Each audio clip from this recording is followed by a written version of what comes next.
Sarah Martinez wiped the sweat from her forehead as she stood at the starting line of the obstacle course.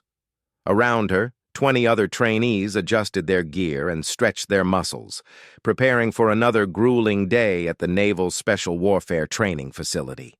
The California sun beat down mercilessly on the compound, but Sarah barely noticed the heat anymore. After 3 months of training, her body had adapted to the extreme conditions, even if her performance hadn't quite caught up to her determination. The whistle blew sharp and piercing across the training ground.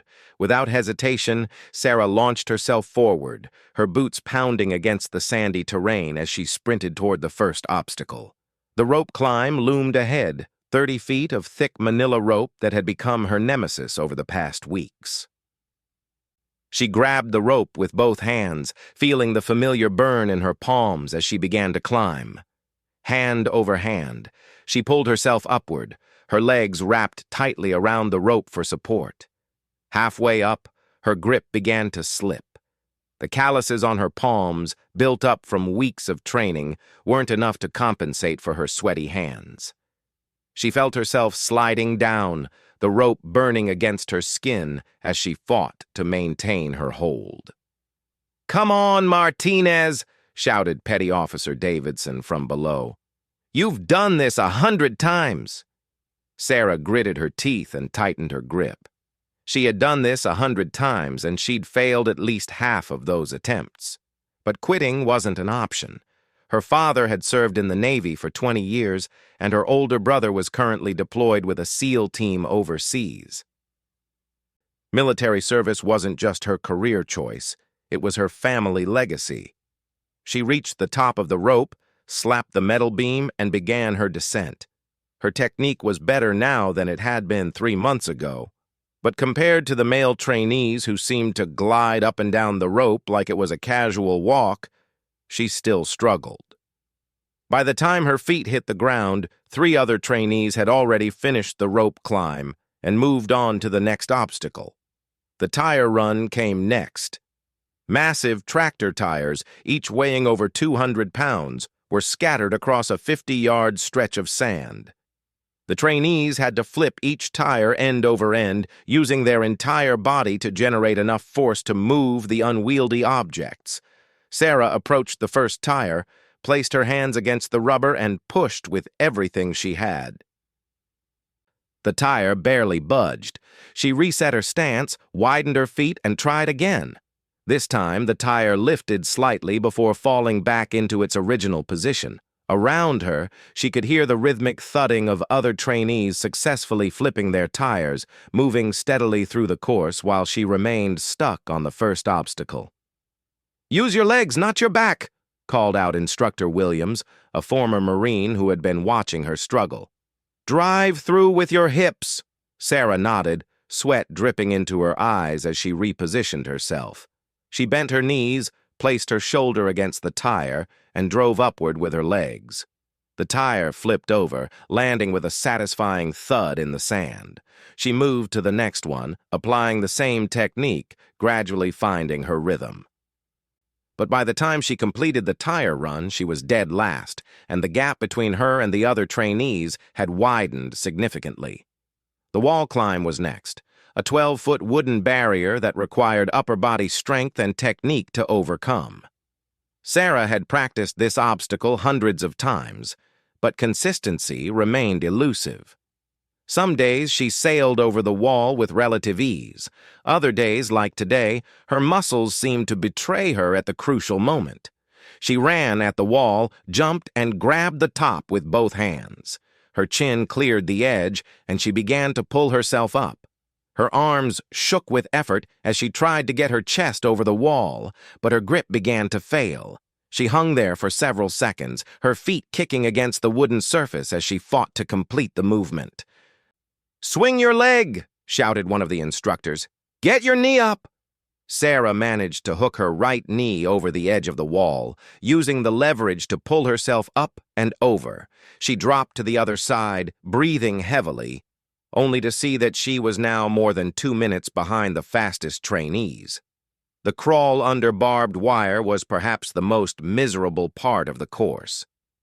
30 yards of sand stretched ahead, covered by a web of barbed wire strung just 18 inches off the ground. The trainees had to army crawl through the entire section without snagging their uniforms or cutting themselves on the wire. Sarah dropped to her belly and began to crawl. The sand was hot against her skin, even through her uniform, and the barbed wire seemed designed to catch every part of her gear. She kept her head down, using her elbows and knees to propel herself forward while staying as low as possible. Halfway through, her backpack caught on a piece of wire, jerking her to a stop. She twisted her body, trying to free herself without damaging her gear or cutting herself on the wire. The movement cost her precious seconds, and by the time she reached the end of the crawl, she could barely see the other trainees in the distance. The final obstacle was the rope bridge, a seemingly simple crossing over a water-filled ditch. 2 ropes stretched across the 20-foot gap, one for feet and one for hands. The key was maintaining balance while moving quickly across the unstable surface. Sarah stepped onto the foot rope, gripped the hand rope, and began to cross. The rope swayed under her weight, and she fought to maintain her balance as she shuffled sideways across the gap. Halfway across, her foot slipped, and she found herself hanging by her hands above the murky water below. The regulations were clear. If a trainee fell into the water, they had to start the entire obstacle course over again. Sarah hung there, her arms screaming in protest, as she tried to get her feet back on the rope. Several instructors gathered below, watching her struggle, but none offered assistance. This was a test she had to pass on her own. With tremendous effort, she managed to hook her right foot back onto the rope, then her left. She continued across the bridge, moving more carefully now, until she reached the other side. Her legs were shaking as she dropped to solid ground, and she immediately collapsed to her knees, gasping for breath. The stopwatch clicked as she crossed the finish line. 8 minutes and 43 seconds. The passing time was 6 minutes. She had failed again, just as she had failed every attempt for the past 3 weeks. Around her, the other trainees were already moving toward the next training evolution, but Sarah remained on her knees in the sand, fighting back tears of frustration. This wasn't just about physical fitness anymore. She was strong enough, fast enough, and tough enough to complete the course. But something was holding her back, some mental barrier she couldn't seem to overcome. Instructor Williams approached, his weathered face showing no emotion. "Martinez, you're holding up the training schedule. Get moving." Sarah pushed herself to her feet, sand sticking to her sweat-soaked uniform. "Yes, sir." "Your technique is improving," Williams continued, surprising her with what might have been encouragement. "But technique alone won't get you through this program. You need to find something else." "What do you mean, sir?" Williams studied her for a moment, his gray eyes assessing. "You're training like someone who's afraid to fail. But the thing is, you're already failing. What you need to do is start training like someone who's afraid to quit." The words hit Sarah like a physical blow. She had been so focused on not making mistakes, on executing every movement perfectly, that she had lost sight of the bigger picture.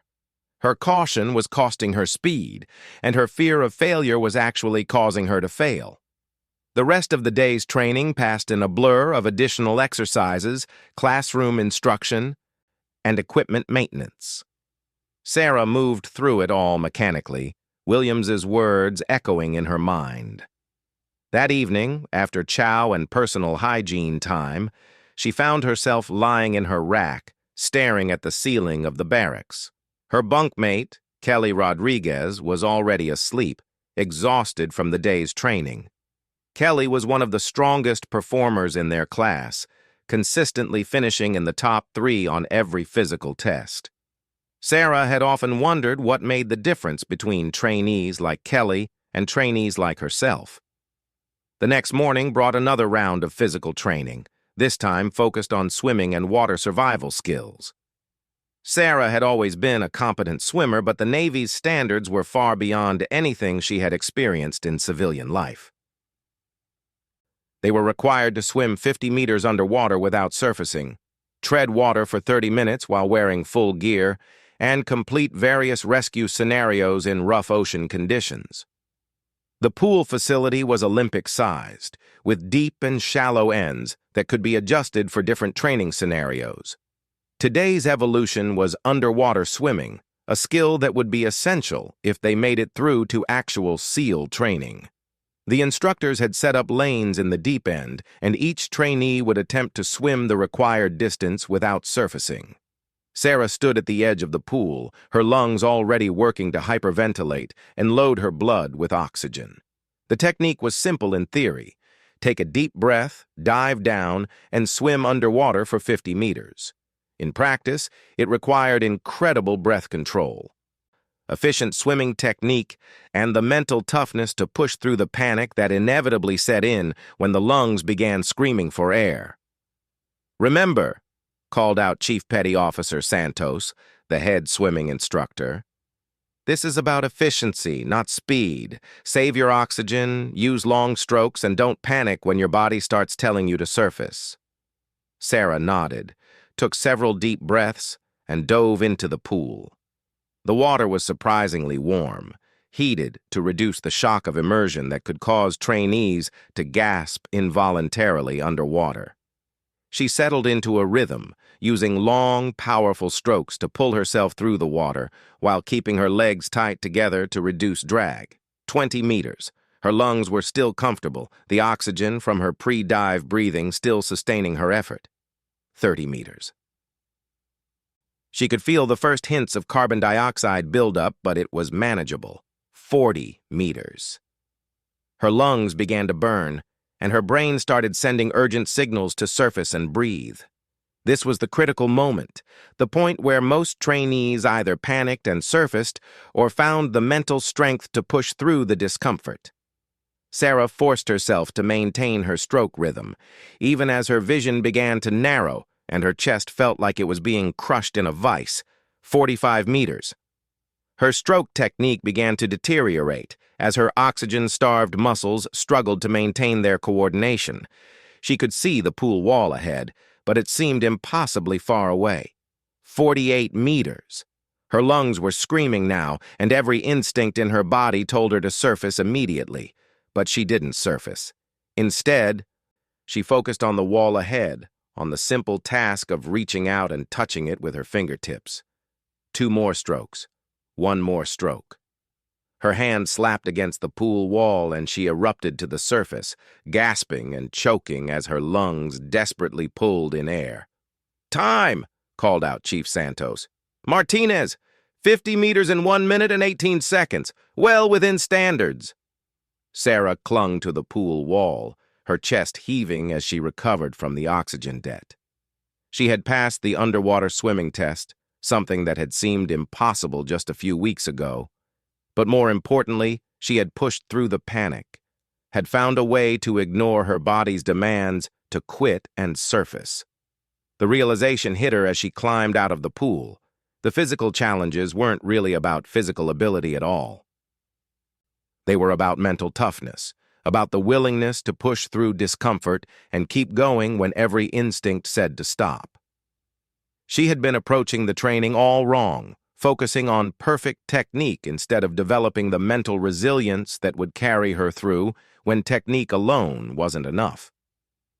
That afternoon brought another attempt at the obstacle course, the same collection of challenges that had defeated her so many times before. But as Sarah stood at the starting line, something felt different. Williams's words echoed in her mind, along with the memory of touching that pool wall when her lungs were screaming for air. The whistle blew, and Sarah exploded forward, not with the careful, measured pace she had used before, but with an aggressive intensity that surprised even her. She hit the rope climb at full speed, attacking it rather than approaching it cautiously. Her technique was the same, but her mindset was completely different. Instead of climbing carefully to avoid falling, she climbed aggressively to reach the top as quickly as possible.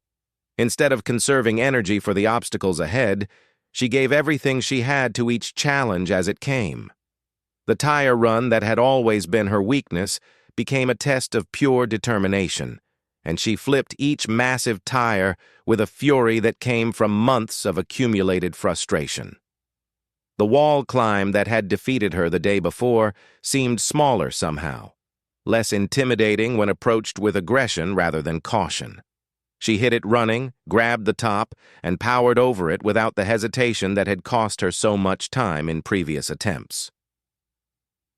By the time she reached the rope bridge, Sarah was moving faster than she ever had before. She didn't shuffle cautiously across the swaying ropes. She moved with purpose and confidence, trusting her balance and focusing on forward progress rather than the possibility of falling.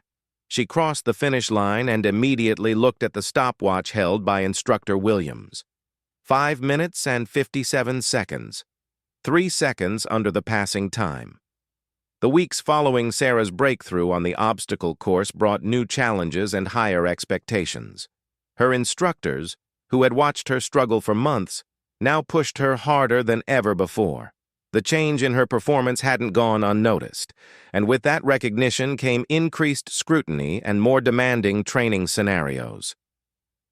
Commander Jake Morrison had been observing the trainee class from a distance for several weeks. As the senior SEAL officer overseeing the program, he rarely interacted directly with trainees unless there was a specific reason. His presence alone was enough to make most trainees nervous, given his reputation as one of the most decorated operators in naval special warfare. Morrison had served multiple deployments in Afghanistan and Iraq, leading some of the most dangerous missions in both theaters.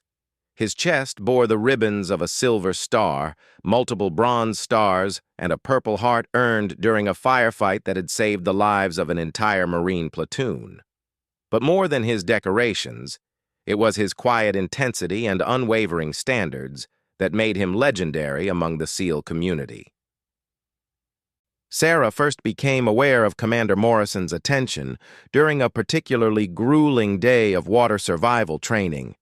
The instructors had set up a scenario designed to simulate a maritime infiltration gone wrong, where trainees had to swim several miles in rough ocean conditions while carrying full gear and weapons.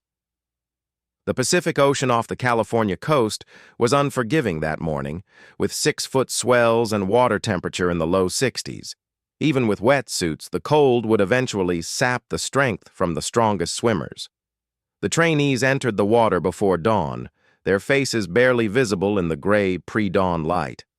Sarah had positioned herself in the middle of the group, neither leading nor falling behind. The lesson from the obstacle course had taught her to be aggressive, but ocean swimming required a different kind of strategy. Here, pacing and endurance mattered more than raw intensity. The first mile passed without incident. The group stayed together, with the stronger swimmers occasionally dropping back to help those who were struggling. But as the second mile began, the cold water and physical exertion started to take their toll. 2 trainees had already been pulled from the water by the safety boats, unable to continue due to hypothermia. Sarah felt the cold working its way through her wetsuit, starting in her extremities and gradually moving toward her core. Her hands were becoming numb, making it difficult to maintain her grip on her waterproofed rifle. Her legs, which had felt strong at the beginning of the swim, now felt heavy and unresponsive. This was exactly the kind of scenario where her old mindset would have led to failure. The temptation to conserve energy, to hold back something for the challenges ahead, would have caused her to fall behind and eventually be pulled from the water. But the new aggressive approach didn't seem to apply here either. Swimming harder would only exhaust her faster and lead to the same result. Instead, Sarah found herself drawing on something else, something that had developed during those weeks of struggling and failing and getting back up to try again. It wasn't aggression or caution, it was simple persistence. The ability to keep moving forward regardless of discomfort, regardless of the voice in her head that suggested she should quit. She settled into a rhythm that she could maintain indefinitely, even as her body temperature continued to drop and her muscles began to fatigue. Around her, other trainees were beginning to struggle visibly, their stroke technique deteriorating as exhaustion set in. But Sarah maintained her form, focusing on efficiency rather than speed. The third mile was where the real test began. Several more trainees had been pulled from the water, and those who remained were spread out over nearly a quarter-mile of ocean. Sarah found herself swimming alone, no longer able to see the trainees ahead of her or behind her. It was just her, the cold water, and the distant shore that still seemed impossibly far away. Her rifle, which had felt manageable at the beginning of the swim, now felt like an anchor dragging her down. Every stroke required conscious effort, and she could feel her core body temperature dropping to dangerous levels. Her thinking became cloudy, and she found herself having to consciously remember to keep her legs moving. But she didn't stop. Even when her stroke technique became mechanical and inefficient, even when she could no longer feel her hands or feet, she continued to move forward. The shore was closer now, close enough that she could make out individual buildings and vehicles on the beach. The final half-mile was a blur of cold, exhaustion, and pure determination. Sarah's world had narrowed to the simple act of moving forward, one stroke at a time. She was no longer swimming. She was surviving, drawing on reserves of mental toughness that she hadn't known existed. When her knees finally scraped against the sandy bottom, Sarah could barely stand. She crawled the last few yards to the beach, her body shaking uncontrollably from the cold and exhaustion.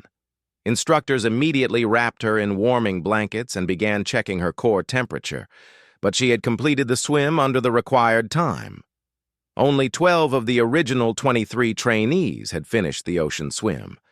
Those who had been pulled from the water weren't necessarily weak or unprepared. The ocean simply demanded more than some of them had been able to give that day. Sarah had not only finished, but she had finished in 7th place overall, a performance that surprised even her. As she sat wrapped in blankets, slowly warming up and recovering from the swim, Sarah noticed Commander Morrison standing nearby. He was talking quietly with Chief Santos and the other instructors, occasionally glancing in her direction. She couldn't hear what they were saying, but she had the distinct impression that she was the subject of their conversation. The next phase of training introduced combat scenarios, where trainees had to navigate complex tactical situations while under stress.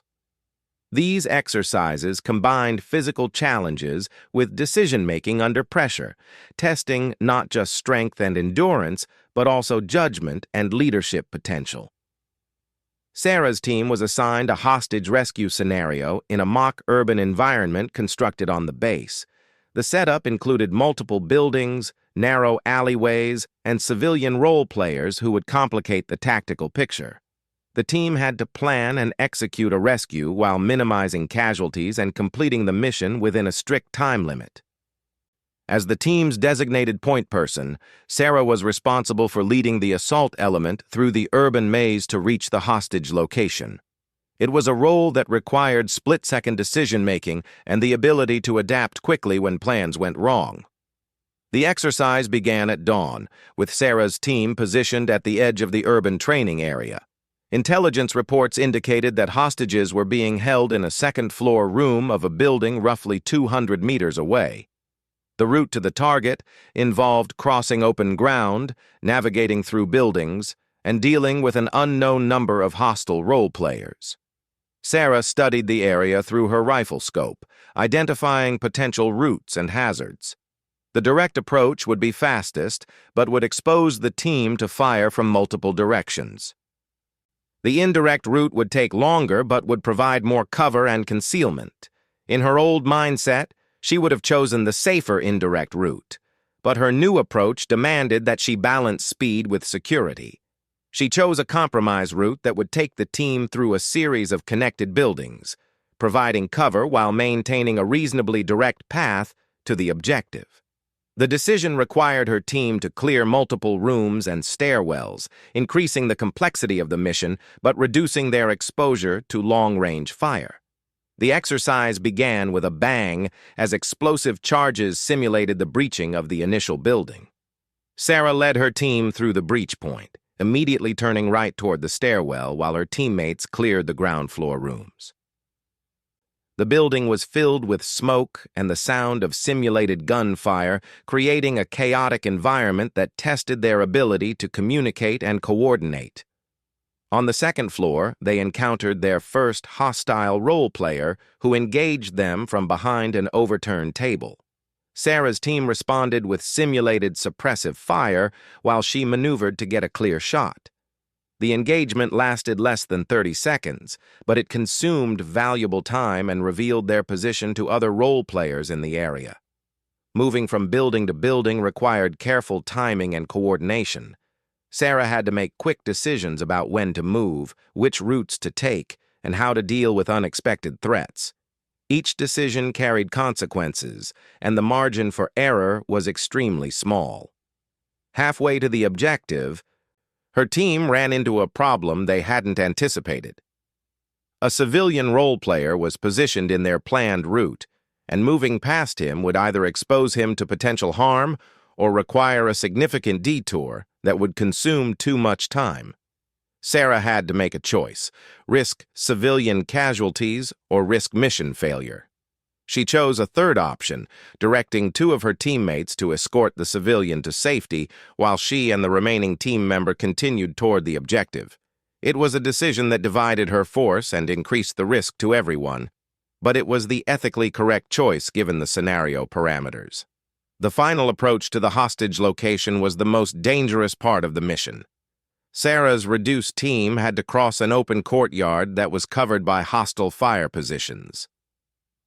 They used smoke grenades to conceal their movement, but the concealment worked both ways, hiding threats as well as providing cover. As they reached the target building, Sarah encountered a situation that hadn't been covered in the mission briefing. The building's main entrance was blocked by debris, apparently from an explosion that had occurred before their arrival. They could still access the building through a side entrance, but it would require climbing through a window and entering directly into an unknown tactical situation. Without hesitation, Sarah led her team through the window. Inside, they found a confusing maze of damaged furniture and debris. The hostages could be anywhere in the building, and time was running out. Sarah made the decision to split her team again, with each person taking a different room to search. She found the hostages in what appeared to be a storage closet on the first floor, not the second floor as indicated in the intelligence briefing. Two civilian role players were bound and gagged, while a hostile role player stood guard nearby. Sarah had to neutralize the threat without endangering the hostages, a scenario that required precise shooting and careful positioning. The simulated engagement was over in seconds, but the scenario wasn't complete until all hostages were safely evacuated to the designated rally point. Sarah coordinated the evacuation while maintaining security, ensuring that her team maintained proper formation and fields of fire as they moved back through the urban environment. When they finally reached the rally point, Sarah's team had completed the mission successfully, though not without challenges. They had rescued both hostages, eliminated multiple threats, and protected civilian role players, all within the required time limit. But more importantly, Sarah had demonstrated leadership under pressure and the ability to make difficult decisions when standard procedures didn't provide clear guidance. Commander Morrison was waiting at the rally point when they arrived. He said nothing, but observed carefully as the team conducted their after-action review with the instructors. Sarah found herself stealing glances at him, trying to read his expression and gauge his assessment of their performance. The debrief session was thorough, covering every decision point and tactical consideration from the exercise. The instructors praised the team's adaptation to unexpected circumstances, but also identified areas for improvement. Sarah's decision to split the team had been tactically sound but had increased complexity and risk. Her choice of route had been appropriate given the intelligence available, but she could have been more aggressive in her initial movement. As the session concluded and the team began to clean their equipment, Commander Morrison approached Sarah directly. It was the first time he had spoken to her personally, and she felt a mixture of nervousness and anticipation as he drew near. "Martinez," he said, his voice quiet but carrying an authority that made her stand straighter. "Walk with me." They moved away from the group, walking slowly across the training area as the sun climbed higher in the morning sky. Morrison said nothing for several minutes, seemingly lost in thought as they walked. Sarah fought the urge to fill the silence with unnecessary words. Finally, Morrison spoke again. "I've been watching your progress over the past few weeks. The transformation has been remarkable." Sarah felt a surge of pride, but she kept her expression neutral. "Thank you, sir. I've been working hard to improve." "Working hard isn't enough," Morrison replied, stopping and turning to face her. "Half the people who wash out of this program work hard. What you've done is different. You've figured out how to work smart." He paused, studying her face with the intense gaze that had made him legendary among SEAL operators. "But you're not there yet. You've overcome the physical challenges, and you've shown that you can lead under pressure. What you haven't done is prove that you can handle failure when it really matters." Sarah felt confused by the comment. "I don't understand, sir. I thought I had been handling failure. I've failed more tests than anyone in the class." Morrison nodded slowly. "You've handled failure when the stakes were low, when it was just training and the only consequence was starting over. But what happens when failure means someone doesn't go home to their family? What happens when the margin for error disappears completely?" The question hung in the air between them, heavy with implication. Sarah realized that despite all her progress, despite the obstacles she had overcome, she was still thinking like a trainee rather than like an operator. The real test wasn't about completing training exercises. It was about developing the mental resilience to perform when lives depended on her decisions. Morrison continued walking, and Sarah fell into step beside him. "Tomorrow we begin the final phase of your training. Everything you've done up to this point has been preparation. What comes next will determine whether you have what it takes to earn your place among naval special warfare operators." They walked in silence for several more minutes before Morrison stopped again. This time, his expression had changed, showing something that might have been approval mixed with concern. "The instructors tell me you've been helping some of the struggling trainees after hours, working with them on technique and mental preparation. That's good leadership, but it's also a risk. If they fail, it reflects on your judgment. If they succeed because of your help, you've made the entire class stronger. Which outcome are you willing to accept responsibility for?" Sarah considered the question carefully before answering. "Both, sir. If I can help someone improve, I should. If my judgment about their potential is wrong, I'll learn from that mistake." Morrison studied her for a long moment, then nodded once. "Good answer. Remember that mindset in the days ahead. You're going to need it." As they headed back toward the rest of the training group, Sarah felt that something fundamental had changed in her relationship with the program. She was no longer just trying to survive the training. She was being evaluated for her potential as a leader and operator.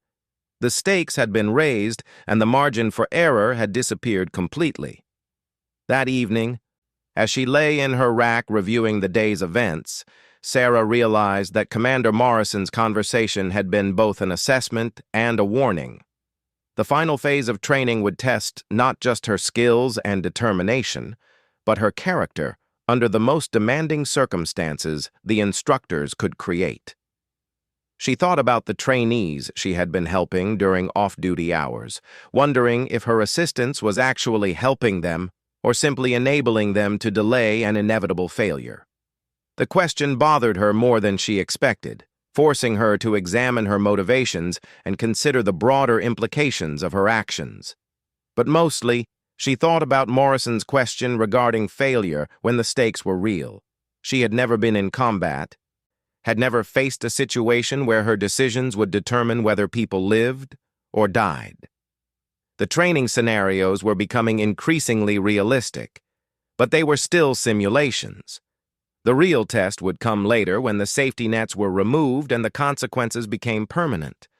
The final phase of training began with a mission that would test everything the trainees had learned over the previous months.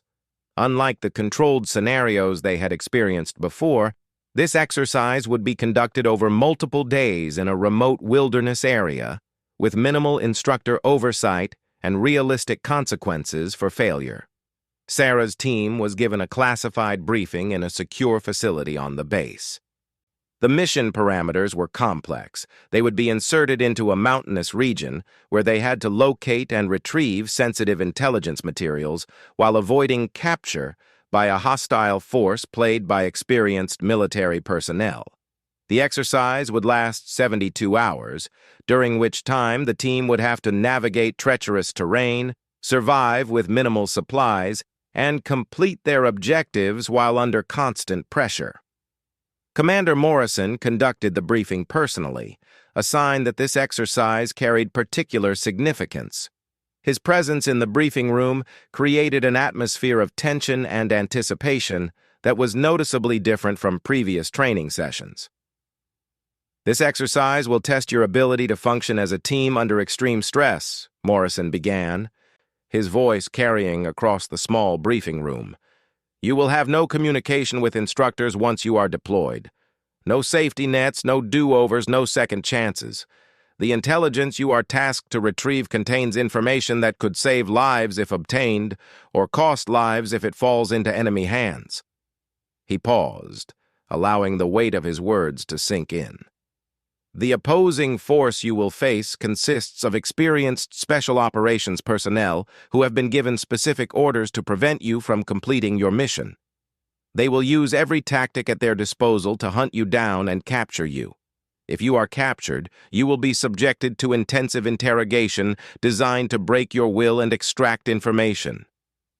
Sarah felt her heart rate increase as the reality of the exercise became clear.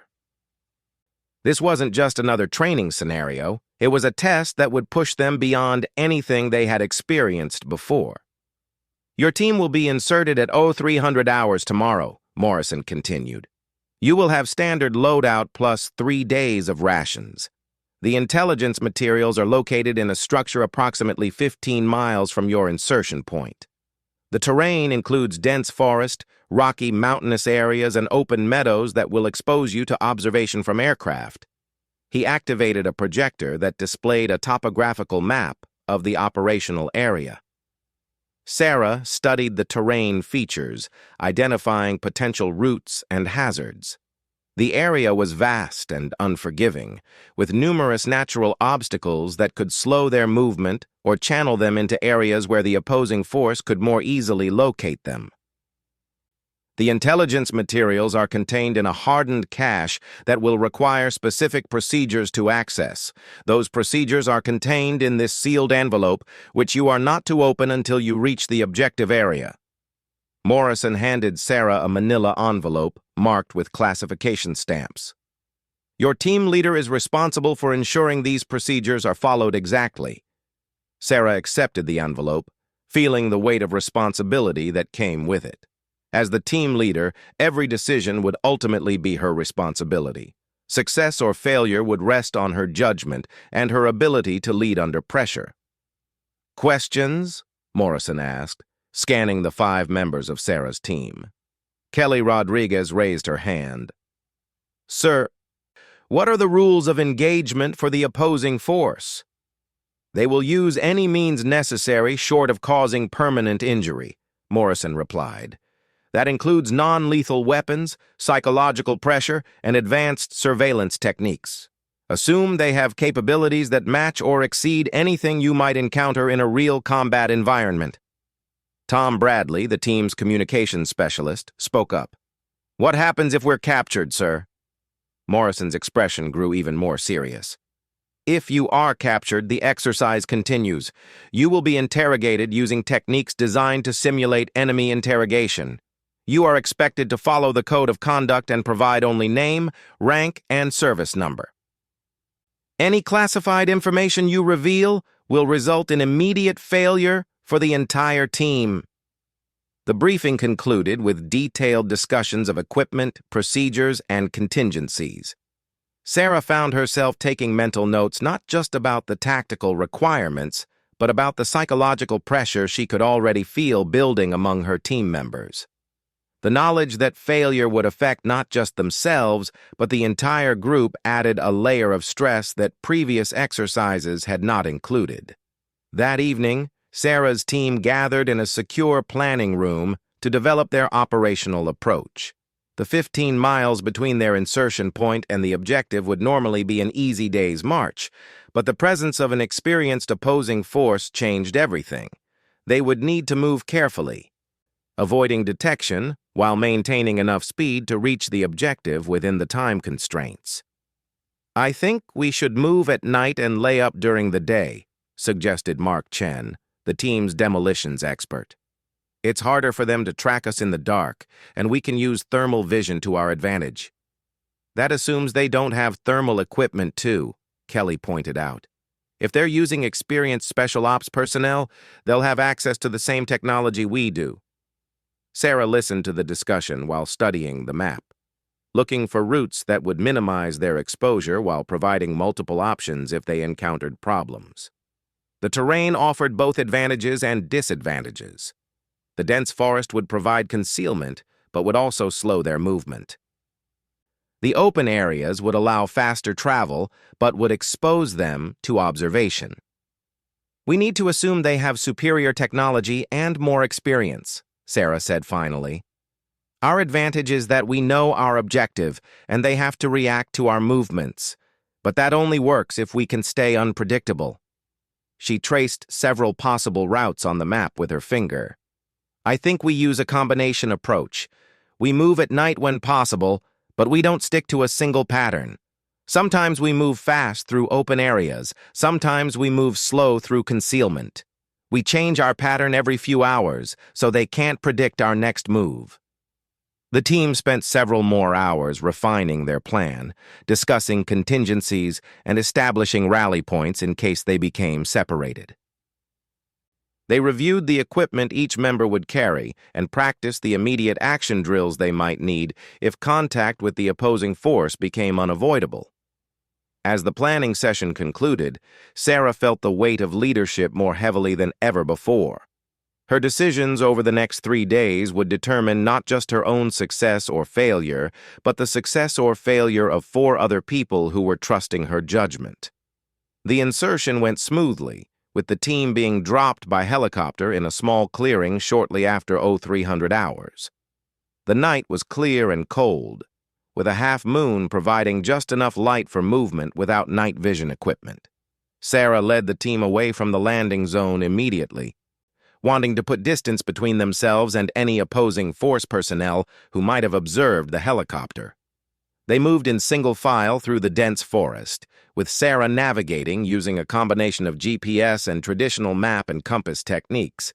The opposing force would likely have the ability to detect electronic signals, so relying too heavily on GPS could reveal their position. But moving by compass alone in the dark forest would be too slow and prone to navigation errors. 2 hours into their movement, they encountered their first challenge. A steep ravine blocked their planned route, forcing them to either find a way across or detour several miles around. Sarah called a halt and moved forward to assess the obstacle personally. The ravine was about 30 feet wide and 40 feet deep, with steep sides and a fast-moving stream at the bottom. Crossing would require either rappelling down one side and climbing up the other, or finding a narrower point where they could bridge the gap. Either option would consume time and possibly leave signs that the opposing force could follow. "What do you think?" Kelly whispered as she joined Sarah at the edge of the ravine. Sarah considered their options carefully. The detour would add hours to their movement but would be much safer. Crossing directly would be faster, but would require technical climbing skills and could result in injury if something went wrong. "We cross here," Sarah decided. "Tom, set up security. Kelly, help me find the best crossing point."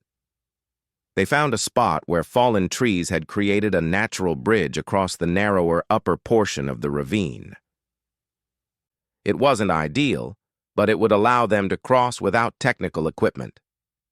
Sarah tested the logs carefully, ensuring they would support the weight of a fully loaded team member.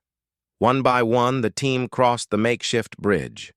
Sarah went first, moving carefully in the darkness to avoid a fall that could be fatal. The logs were slippery with moisture and shifted slightly under her weight, but they held. Each team member followed, moving slowly and deliberately until all 5 were safely across. The crossing had taken 45 minutes, longer than Sarah had hoped, but much faster than the detour would have required. More importantly, they had overcome the obstacle without leaving obvious signs of their passage. The opposing force would eventually find the crossing point, but it wouldn't be immediately apparent. As dawn approached, Sarah began looking for a suitable location for their first rest halt. They needed concealment from ground and air observation, but also needed to maintain visibility of their surroundings in case the opposing force located them. She found what she was looking for in a dense thicket on the side of a hill, where fallen trees and thick undergrowth created a natural hide position. The team established a defensive perimeter and settled in for the day. They would rest in shifts, with 2 people always on watch while the others slept or conducted equipment maintenance. Sarah took the first watch, using the daylight hours to study the terrain ahead and refine their route for the next night's movement. At midday, they got their first indication that the opposing force was actively hunting them. The distant sound of helicopter rotors echoed through the valley, too far away to see, but close enough to confirm that aerial assets were being used in the search. Sarah passed word to her team to remain motionless and avoid any activity that might be detected from above. The helicopter passed several times over the next 2 hours, following search patterns that suggested the opposing force had a general idea of their location, but hadn't pinpointed them exactly. Sarah realized that their decision to cross the ravine had been correct. If they had taken the detour route, they would likely have been spotted during the daylight hours. As evening approached, Sarah reviewed their progress and adjusted their plan for the next phase of movement. They had covered approximately 6 miles in the first night, which put them on schedule to reach the objective area by the 3rd night. But the presence of active pursuit meant that the next phase would be even more challenging. The second night of movement proved more difficult than the first. The opposing force had apparently used the daylight hours to position assets along the likely routes to the objective. 3 times, Sarah's team had to alter course to avoid detection by ground patrols that were clearly searching for them. The 3rd encounter was the closest call yet. Sarah's team was moving through a narrow valley when they heard voices ahead. She signaled for the team to take cover while she moved forward to assess the situation. What she found was a checkpoint position blocking their route, with at least 4 personnel conducting what appeared to be a deliberate search of anyone trying to pass through the area. The checkpoint forced a major decision. They could attempt to bypass it by climbing the steep ridgelines on either side of the valley, a route that would add hours to their movement and expose them to aerial observation. Or they could attempt to neutralize the checkpoint, risking capture or injury, but potentially clearing their route to the objective. Sarah studied the checkpoint through her rifle scope, counting personnel and identifying their positions. The opposing force had chosen their location well.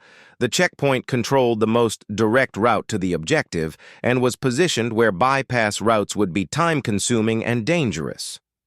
She made her decision based on mission requirements rather than personal safety. The intelligence they were tasked to retrieve was time-sensitive, and delays could result in mission failure even if they avoided capture. The risk of confronting the checkpoint was high, but the risk of mission failure was even higher. Sarah developed a simple plan that relied on surprise and speed rather than complex coordination. Her team would approach the checkpoint from multiple directions simultaneously, using non-lethal weapons to neutralize the opposing force personnel before they could react or call for reinforcements. The assault went exactly as planned. Sarah's team approached from 3 directions, using the darkness and their superior knowledge of the terrain to achieve complete surprise. The opposing force personnel were neutralized without being able to call for help, clearing the route and allowing the team to continue toward their objective. But the victory came with a cost. The time spent planning and executing the assault had consumed precious hours, and Sarah knew that the missing checkpoint would eventually be discovered. They now had perhaps 6 hours before the opposing force realized what had happened and redirected their search efforts. The final push to the objective was a race against time. Sarah's team moved as quickly as the terrain would allow, abandoning stealth in favor of speed. They reached the objective area just as dawn was breaking, with barely enough time to locate the intelligence cache before they would be exposed to daylight observation. The cache was hidden in a small concrete structure disguised as a utility building. Sarah opened the sealed envelope containing the access procedures and found detailed instructions for disabling an electronic security system and opening a sophisticated lock mechanism. The procedures were complex and had to be followed exactly, with no room for error. A single mistake would trigger an alarm that would alert the opposing force to their location. Sarah read through the procedures twice, then began the delicate process of accessing the cache. 20 minutes later, she had successfully opened the cache and retrieved the intelligence materials, a small electronic device that contained the information their mission required. But as she secured the device in her pack, she heard the unmistakable sound of helicopters approaching rapidly. The opposing force had discovered the missing checkpoint and was converging on the objective area. Sarah's team had perhaps minutes before they would be surrounded and captured. The mission was complete, but they still had to escape with the intelligence. Sarah made a decision that surprised even herself. Instead of attempting to evade the opposing force, she led her team directly toward the sound of the approaching helicopters. It was exactly the opposite of what anyone would expect, and sometimes the most unexpected move was the safest. They reached a small clearing just as the helicopters came into view. Sarah's team spread out in a defensive formation and waited for what they knew was inevitable. The helicopters landed, and opposing force personnel surrounded them within minutes, but the mission was complete. The intelligence device was secure in Sarah's pack, and her team had accomplished what they had been sent to do. The capture was disappointing, but it didn't negate their success in reaching the objective and retrieving the materials. The interrogation that followed was intense and professional, designed to test their adherence to the code of conduct and their resistance to psychological pressure.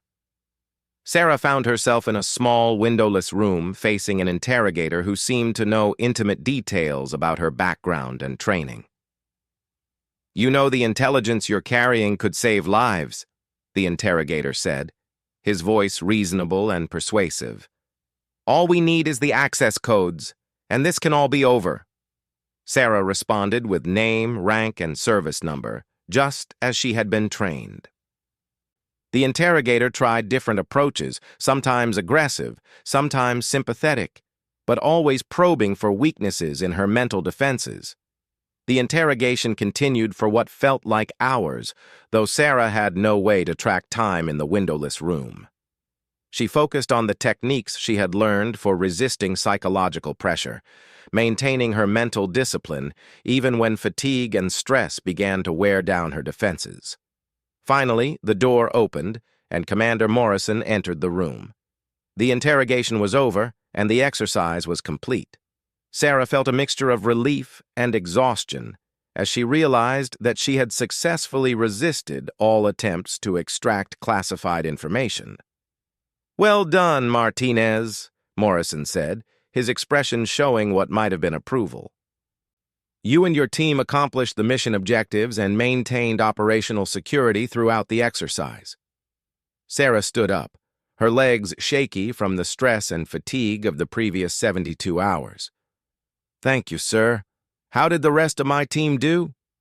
"They all performed well," Morrison replied. "But you're the one who made the critical decisions that led to success. Your choice to assault the checkpoint rather than bypass it showed excellent judgment under pressure. Your decision to move directly toward the helicopters when capture was inevitable demonstrated tactical thinking that goes beyond what we teach in the classroom. As they walked out of the interrogation facility, Morrison continued his assessment. Throughout this entire program, you've shown a consistent pattern of growth and adaptation. You've learned from your failures, developed mental resilience, and demonstrated leadership when it mattered most. They stopped outside the facility, where the rest of Sarah's team was waiting. All 5 had successfully completed the exercise and resisted interrogation, a success rate that was higher than average for this type of training. The program officially ends tomorrow with graduation ceremonies, Morrison said. But I want you to know that your performance over the past few months has been exceptional. You've earned your place among naval special warfare operators. Sarah felt a surge of pride and accomplishment, but also humility. The training was complete, but she knew that her real education was just beginning. The lessons she had learned about mental toughness, leadership, and perseverance would be tested again and again in the years ahead. That evening, as Sarah sat with her team reviewing the exercise and preparing for graduation, she reflected on the journey that had brought her to this point. From the early days when she couldn't complete the obstacle course to the successful completion of a complex multi-day mission, the transformation had been remarkable. But perhaps the most important lesson hadn't come from any specific exercise or training evolution. It had come from Commander Morrison's simple observation months earlier about training like someone who was afraid to quit, rather than someone who was afraid to fail. That shift in mindset had changed everything. The next morning brought the graduation ceremony, with families and friends gathered to witness the completion of one of the military's most demanding training programs. Sarah stood with her fellow graduates, wearing her dress uniform and feeling the weight of the achievement. Commander Morrison approached the podium to deliver remarks to the graduating class. His words were brief, but carried the weight of his experience and authority. The training you have completed represents just the beginning of your journey as naval special warfare operators, he began. You have proven that you have the physical skills, mental toughness, and character necessary to serve in our community. But those qualities mean nothing unless they are applied with wisdom and judgment in real-world situations. He paused, scanning the faces of the graduates. Remember that your mission is not to prove your own courage or abilities. Your mission is to accomplish objectives that serve the greater good, protecting those who cannot protect themselves, and preserving the values that define our nation. As the ceremony concluded and families gathered to congratulate the new graduates, Morrison approached Sarah one final time. "Martinez, I have something for you." He handed her a small metal pin, the insignia worn by naval special warfare operators. But more importantly, he offered 2 words that would stay with her for the rest of her career. "Stay humble," he said quietly, his gray eyes meeting hers with an intensity that conveyed the full weight of his meaning. The moment you think you have nothing left to learn is the moment you become dangerous to yourself and your teammates. Sarah pinned the insignia to her uniform, understanding that it represented not just achievement, but responsibility. The training was complete, but her education as a warrior and leader would continue for as long as she served. The 2 words Morrison had given her would become her personal motto, a reminder that confidence without humility was a recipe for failure. In the years ahead, as she faced real combat situations and led teams in dangerous missions, those words would guide her decisions and keep her grounded. She had struggled through every combat drill until a SEAL commander uttered 2 words that changed her perspective forever. Now, as she prepared to join the ranks of naval special warfare operators, she carried those words with her as both a warning and a promise. The transformation was complete, but the journey was just beginning.